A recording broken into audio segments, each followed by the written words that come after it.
Ayan mga idol. Ayan mga idol, pagkain nila mga idol. Pids yan mga idol.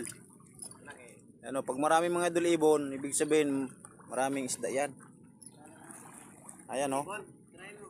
Grabe isda mga idol oh. Ayan oh mga idol. Ang dami na talaga mga idol oh. Tingnan nyo muna mga idol. Puros na yan mga idol. Ano, mahalata naman natin mga idol ang galon ng tubig. Good morning mga idol. November 12, 2025. Papakain naman tayo mga idol. Ayan mga idol. Ang pagkain nila mga idol. Good morning mga idol. Hoy! Hello! Kumusta na kayo lahat? Ito na mga idol, papakain naman tayo mga idol.